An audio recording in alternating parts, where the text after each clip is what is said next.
Colorado Territory, 1872. The Sangre de Cristo Mountains stood like sentinels against the darkening sky as Jackson Yeardley pulled his horse to a halt.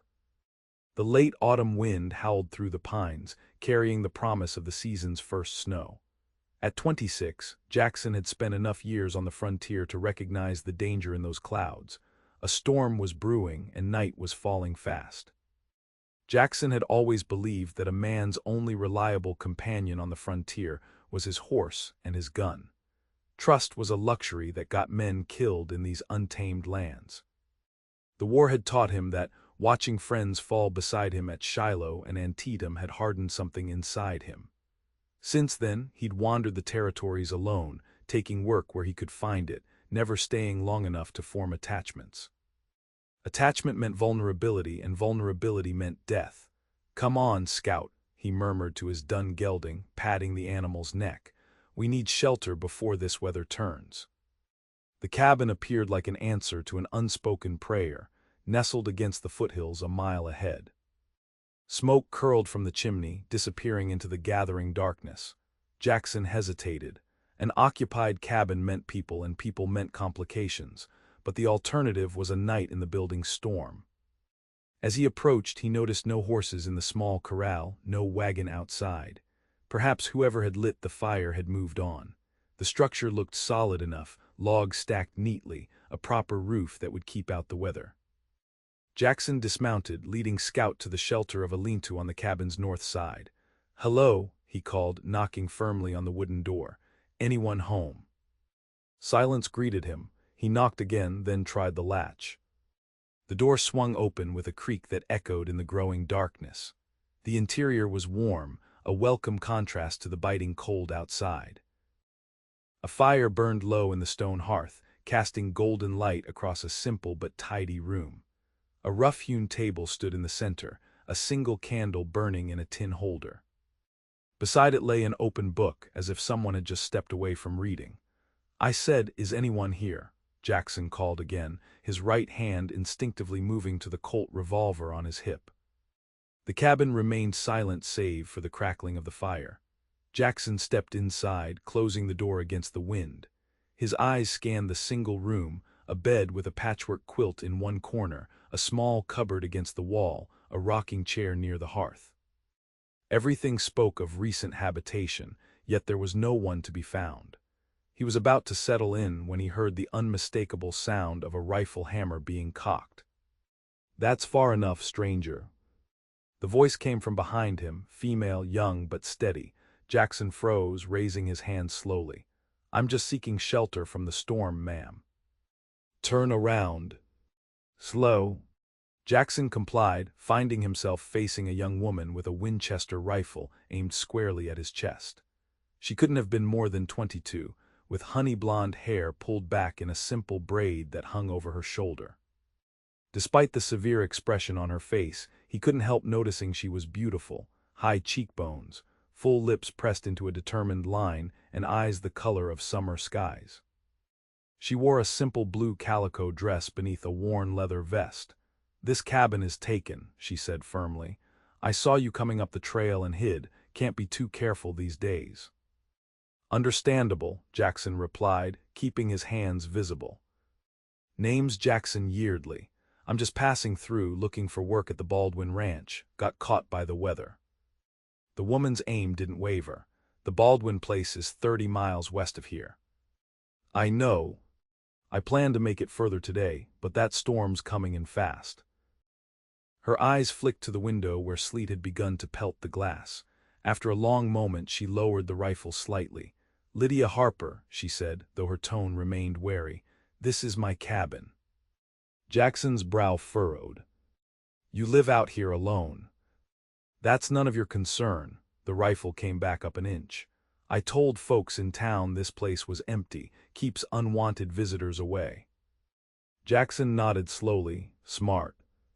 "I don't mean any trouble, Miss Harper. I can sleep in the lean-to with my horse if you'd prefer." A particularly fierce gust rattled the window panes, and Lydia's resolve seemed to waver. "You'll freeze to death out there," she finally said, lowering the rifle. "You can stay until morning. First sign of trouble, though, and this Winchester will be the last thing you see." "Fair enough," Jackson slowly lowered his hands. "Thank you." Lydia gestured toward the table. "Sit down, I was about to have supper. There's enough stew for two, I suppose." Jackson removed his hat, running a hand through his dark hair. "Much obliged." As they ate in silence, the storm intensified outside. Jackson couldn't help wondering what a young woman was doing alone in this remote cabin. The mystery of Lydia Harper, with her wary eyes and capable hands, intrigued him more than he cared to admit. For her part, Lydia observed her unexpected guest from beneath lowered lashes.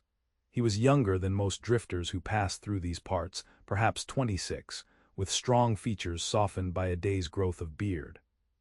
His hands were calloused but clean, and though he wore the dust of the trail, there was something in his bearing that spoke of education or good upbringing. "That candle," Jackson said, breaking the silence. "I saw it burning from outside. Thought someone must be home." "I always keep it lit," Lydia replied, offering no further explanation. The storm raged through the night, transforming into heavy snow by morning. Jackson awoke on the floor beside the hearth, wrapped in his bedroll, to find Lydia already up and tending the fire. Outside, at least a foot of snow blanketed the landscape. "Looks like I won't be making it to the Baldwin Ranch today," he observed, rising to his feet. Lydia handed him a cup of coffee. "No, you won't. Mountain passes will be impassable for at least 2 days with a snow like this." Jackson sipped the strong brew, watching her over the rim of his cup. "I don't want to impose."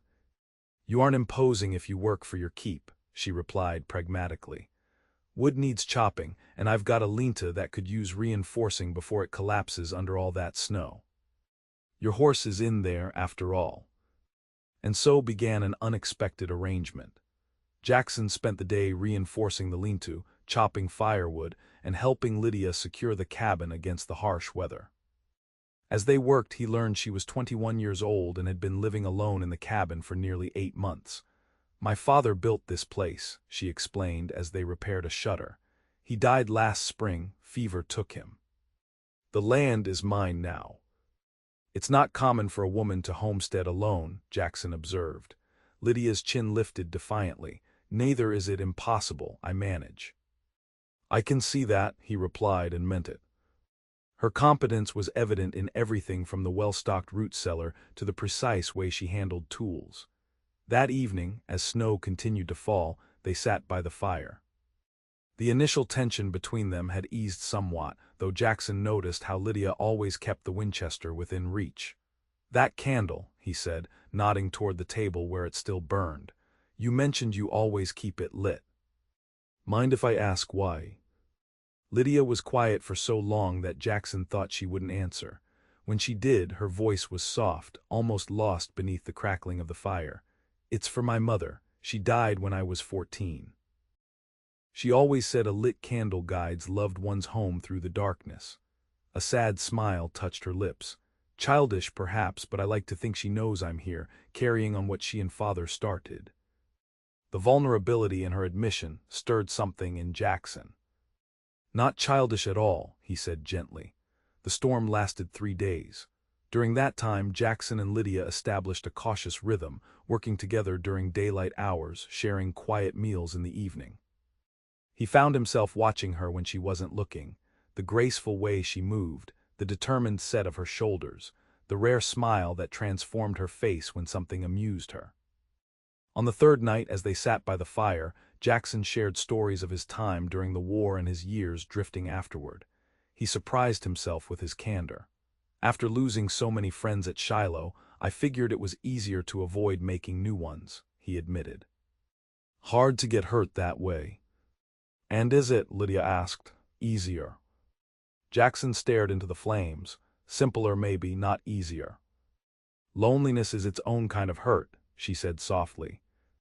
Their eyes met across the firelight, and something passed between them, a recognition of kindred spirits, perhaps. 2 people who had chosen solitude as protection against pain. The next morning dawned clear and cold. The storm had passed, leaving a pristine blanket of white across the landscape. Jackson stood on the porch, watching his breath form clouds in the frigid air. It was time to move on. The Baldwin Ranch awaited, and he'd already stayed longer than intended. Yet as he saddled Scout and prepared to leave, he felt an unfamiliar reluctance. Lydia stood in the doorway of the cabin, her arms crossed against the cold. "You'll want to follow the western trail," she said. "It's longer but safer after a snow like this." Jackson nodded, tightening Scout's cinch. "Thank you for the shelter, Miss Harper, and the company." "You earned your keep," she replied, her tone practical though something warmer flickered in her eyes. An awkward silence fell between them. "Well," Jackson said, mounting his horse. "Good luck with your homestead." "Good luck at the Baldwin Ranch," she returned. He rode away without looking back, telling himself it was better this way. Attachments were dangerous on the frontier. Yet the image of Lydia standing in the doorway of her lonely cabin, with that eternal candle burning inside, haunted him as he rode. Jackson arrived at the Baldwin Ranch that evening, where he found work as expected. Howard Baldwin was expanding his operation and needed experienced hands. The work was hard but fair and the bunkhouse comfortable enough. Jackson should have been satisfied. This was what he'd been seeking after all. But as days passed, he found himself thinking of the cabin in the foothills, and the young woman who claimed it was empty even as she kept a candle burning inside. There was a metaphor in that, he thought, Lydia Harper, pretending emptiness while a light of hope still flickered within her. 2 weeks after he'd left Lydia's cabin, Jackson was in town with several other ranch hands. They delivered a herd of cattle and were enjoying a rare night of leisure in the saloon when he overheard a conversation that made his blood run cold. "That Harper girl's sitting on prime land," a rough-looking man was saying to his companions. "Old man Harper found silver on that property before he died, never registered the claim." "How do you know that, Maddox?" asked one of his companions. "Was friends with his mining partner, told me all about it before consumption took him. That girl doesn't know what she's got." "What are you fixing to do about it?" Maddox's smile revealed tobacco-stained teeth. "Already filed a claim saying the land was abandoned. Sheriff can't dispute it if there's no one living there." "And she's been telling folks in town the cabin's empty, hasn't she?" Jackson's hand tightened around his glass. So that was why Lydia had spread word that her cabin was uninhabited, to avoid unwanted attention from men like Maddox. But her strategy had backfired. Now they planned to use her own words against her. "When are you heading up there?" one of the men asked. "Tomorrow, me and the boys will escort Miss Harper off my property," Maddox chuckled. "Might offer her a job in town if she's agreeable. Pretty little thing like that." The implication was clear, and it took all of Jackson's restraint not to confront the men then and there. Instead, he finished his drink, made his excuses to the other ranch hands, and slipped out of the saloon. Within the hour, he was riding back toward Lydia's cabin, pushing Scout harder than he should have in the darkness. By dawn, he was approaching the familiar foothills. The cabin came into view just as the first rays of sunlight crested the mountains. Smoke rose from the chimney, and as he drew closer, he could see Lydia in the yard, feeding chickens he hadn't noticed during his previous stay. She looked up at the sound of hoofbeats, her hand moving to the pistol at her waist. Recognition dawned on her face as Jackson dismounted, leading his winded horse. "Mr. Yeardley," confusion and something like pleasure colored her voice. "What brings you back?" "Trouble," he said without preamble. "Men in town know about your land, Lydia. They think there's silver here." Her face paled. "How did they?" "Your father had a mining partner who talked too much before he died. A man named Maddox has filed a claim on your land, saying it's abandoned. He and his friends are riding out today to remove you." Lydia's jaw tightened. "Let them try. This is my home." "They're not the type to take no for an answer," Jackson warned. "There are at least 4 of them, and they're armed." For a moment Lydia looked stricken, but she quickly composed herself. "Well, now we're 2, and we're also armed." She studied his face. "Why did you come back to warn me? You barely know me." The question caught Jackson off guard. Why had he ridden through the night, risking his job at the Baldwin Ranch? The answer came to him with surprising clarity. "Because I couldn't bear the thought of that candle going out," he said simply. Something softened in Lydia's expression. Well, we'd better prepare. They'll likely come by the main trail. They spent the morning fortifying the cabin, boarding windows, moving furniture to create barricades, loading weapons. As they worked, Jackson found himself watching Lydia's determined movements, admiring her courage. Here was a woman who faced the harsh realities of frontier life without flinching, who had carved out a place for herself in a world that offered little mercy to those who showed weakness. "Your father," Jackson said as they took a brief rest, "did he ever mention finding silver on your land?"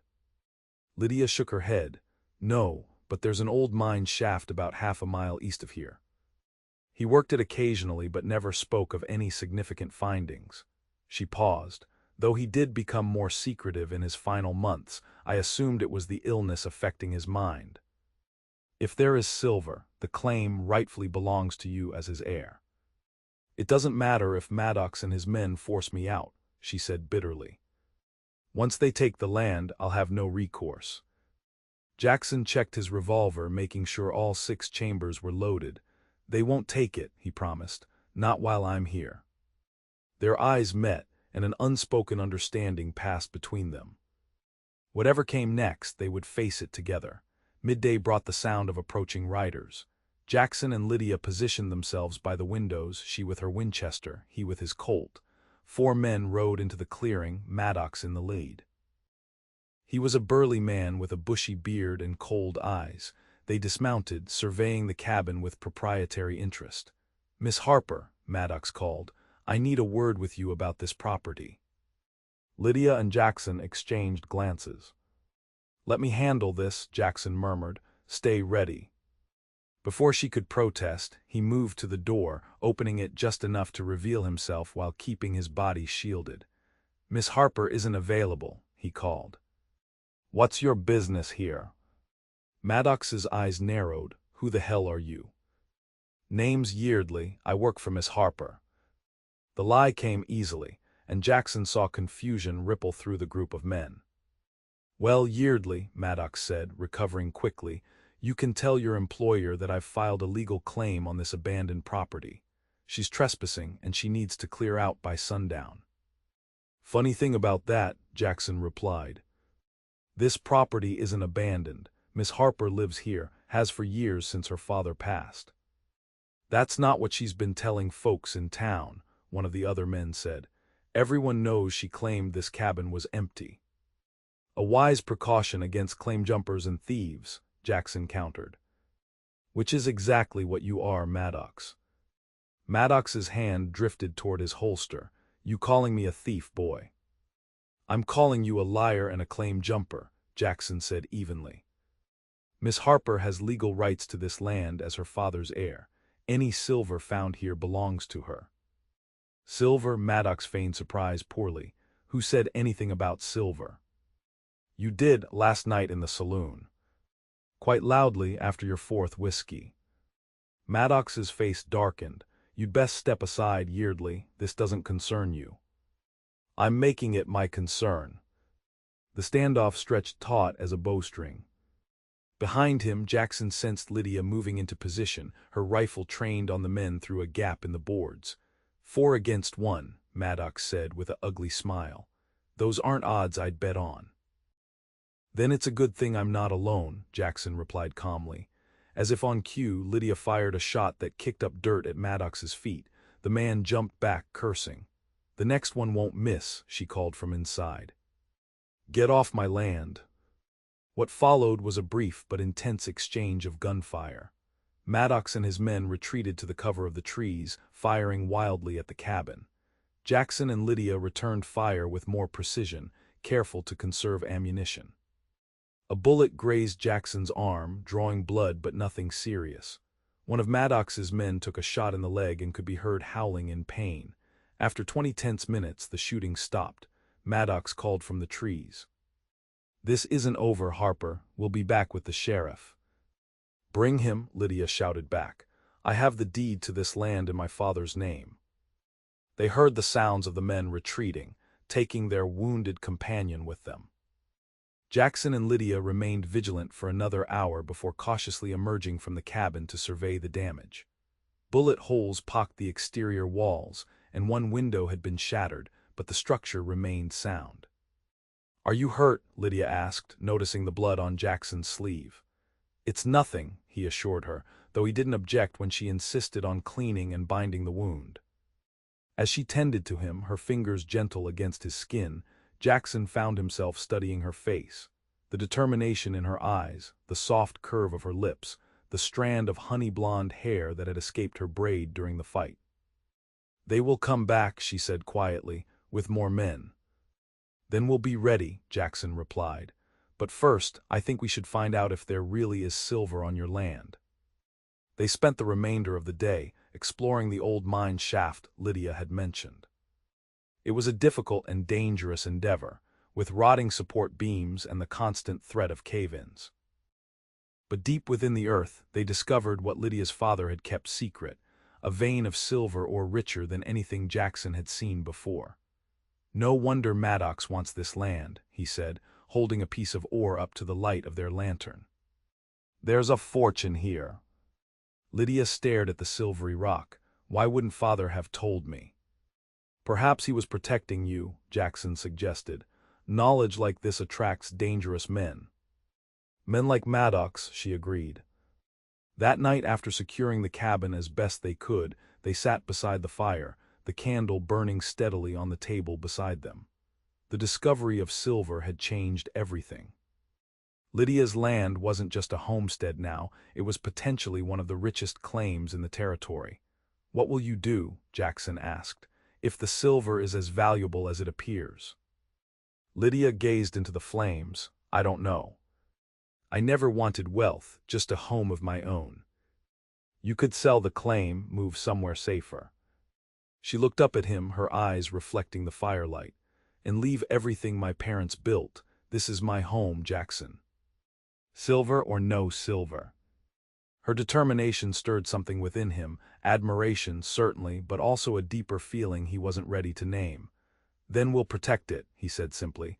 "We." Her voice was soft, questioning. Before he could respond, they heard horses approaching. Jackson was on his feet instantly, gun drawn, but instead of Maddox and his men, a different voice called out. "Hello, the cabin. Sheriff Mills here with Marshal Bennett." Lydia and Jackson exchanged surprised glances before cautiously opening the door. Two men stood in the yard, one wearing a sheriff's star, the other the silver badge of a U.S. Marshal. "Miss Harper," the sheriff called, "we need to speak with you about some serious allegations." Lydia stepped onto the porch, Winchester in hand, but pointed at the ground. "What allegations would those be, Sheriff?" "Maddox claims you and your hired hand here," he nodded toward Jackson, "fired on him and his men unprovoked." "That's a lie," Jackson said firmly. "They came here threatening Miss Harper, claiming her land was abandoned and that they had filed a claim on it." "Is that so?" The marshal stepped forward. He was an older man with a weather-beaten face and shrewd eyes. "Because we checked the land office records. There's no claim filed by Maddox or anyone else. This land is registered to Jonathan Harper, with Lydia Harper listed as heir in case of his death." Relief washed over Lydia's face. "My father always was thorough with paperwork." "Maddox also claimed there was silver on the property," the sheriff added. "Said your father discovered it but kept it quiet." Jackson and Lydia exchanged glances. "We found a silver vein today," Lydia admitted. "In an old mine shaft my father worked. I had no idea it was there until Mr. Yeardley suggested we look." The marshal nodded. "Then you'll want to file a mineral rights claim first thing tomorrow. Until then," he handed Lydia an official-looking document, "this is a federal protection order. Maddox and his men are to stay clear of this property pending investigation of their attempted claim jumping." "Where are they now?" Jackson asked. "Cooling their heels in my jail," the sheriff said with satisfaction. "Turned out one of Maddox's boys had a warrant out of Denver, got real talkative once I mentioned that. Told us the whole plan, how they were going to run you off and claim the silver for themselves." The marshal tipped his hat. "We'll be back tomorrow to take your formal statements. In the meantime, stay vigilant. Maddox has friends." After they left, Lydia's shoulders sagged with relief. How did they know to come here? I sent word to the sheriff before I left town, Jackson admitted. Didn't know if he'd believe me or arrive in time. Lydia turned to him, her expression softening. You've risked so much for me, your job at the Baldwin Ranch. Some things are more important than a job, he said quietly. The next morning, they rode into town together to file Lydia's mineral rights claim and give their statements to the marshal. The news of silver in the Harper claim spread quickly, and by afternoon, the small mining town was buzzing with excitement. You realize what this means, Jackson said as they sat in the town's small cafe. Once word gets out, you'll have more than Maddox to worry about. Every fortune seeker in the territory will be heading your way. Lydia nodded, looking troubled. I know, but I can't leave, Jackson. That land is all I have left of my parents. Jackson hesitated, then reached across the table to take her hand. You don't have to face it alone, Lydia. She looked up, surprise in something else, hope perhaps in her blue eyes. What are you saying? I'm saying, Jackson took a deep breath, I'm saying that I've spent years avoiding attachments, convinced that the frontier is no place for feelings. But these past days with you have shown me how wrong I've been. A blush colored Lydia's cheeks. We barely know each other. I know enough, he said firmly. I know you're the bravest woman I've ever met. I know you face this harsh country with grace and determination that puts most men to shame. And I know that the thought of riding away from you again feels like leaving a part of myself behind. The cafe had gone quiet, the other patrons listening unabashedly to this unexpected declaration. Lydia seemed to notice their audience and stood, pulling Jackson to his feet. Perhaps we should continue this conversation on the ride home, she suggested, though her eyes were bright with emotion. Their journey back to the cabin was filled with cautious confessions and tentative plans. By the time they reached the foothills, a new understanding had formed between them. I won't pressure you, Jackson said as they dismounted in front of the cabin. But I'd like to stay to help you develop the silver claim properly to protect what's yours. And what do you want in return? Lydia asked, her voice gentle but direct. Just the chance to prove that two people can face the frontier's hardships better together than apart. Lydia stepped closer, her hand resting lightly on his chest. And if I wanted more than that? The question hung between them, full of possibility. Jackson's hand came up to cover hers. Then I would say that my heart has been as empty as you claimed this cabin to be, until I found the light inside. Their first kiss was tentative, a question being asked and answered in the golden light of the setting sun. When they parted, Lydia's smile held a radiance Jackson had never seen before. We should go inside, she said softly. I need to check my candle. Inside, the familiar flame still burned steadily on the table, casting its warm glow across the room. Lydia touched the candle holder gently. I always said it was for my mother, she murmured, but perhaps it was also lighting the way for something else I needed to find. Or someone you needed to find you, Jackson said, coming to stand beside her. Either way, I'm grateful for that candle. The following months brought dramatic changes to Lydia's homestead. With proper development, the silver mine proved even richer than they had initially believed. Jackson, drawing on connections from his army days, helped Lydia secure honest partners and workers to extract the ore without surrendering control of her land. Maddox and his men faced charges of attempted claim jumping and conspiracy, ensuring they would trouble Lydia no more. But as Jackson had predicted, other challenges arose as news of the silver strike spread. Fortunately, Lydia's legal claim was ironclad, and with Jackson at her side, she navigated the complex world of mining rights and contracts with increasing confidence. By the spring of 1873, a small but respectable mining operation was running smoothly on the eastern edge of Lydia's property, while the cabin and surrounding acres remained her private sanctuary. The income from the silver allowed for improvements. A proper barn replaced the lean-to, the cabin was expanded with an additional room, and a garden flourished under Lydia's careful tending. Through it all, Jackson remained, his initial offer of temporary help evolving into something far more permanent. Their relationship deepened with each shared challenge and triumph, each quiet evening by the fire, each moment of discovering the person behind the protective walls they had both maintained for so long. On a perfect June evening, with wildflowers carpeting the meadow beyond the cabin, Jackson knelt before Lydia in the soft glow of sunset. "I once believed that the frontier was no place for love," he said, holding her hands in his. "That a man had to stand alone to survive. You've shown me how wrong I was." He produced a simple gold ring. "Lydia Harper, would you do me the honor of becoming my wife?" Tears glistened in Lydia's eyes as she pulled him to his feet. "Yes," she whispered against his lips, "1,000 times yes." They were married in town the following month, with half the community in attendance. The once solitary young woman who had claimed her cabin was empty, and the wandering cowboy who had found the light inside had become something of a local legend, a frontier love story that gave hope to others facing the territory's harsh realities. That night, returning to their cabin as husband and wife, Lydia paused on the porch, her hand in Jackson's. "There's something I need to show you," she said, leading him inside. On the table sat not one candle, but two, burning side by side. "The second one is for my father," she explained. "But from tonight forward, they represent something else as well, you and me, two flames burning stronger together than either could alone." Jackson gathered her in his arms, overwhelmed by the journey that had brought them to this moment. "I'll make sure they never go out," he promised.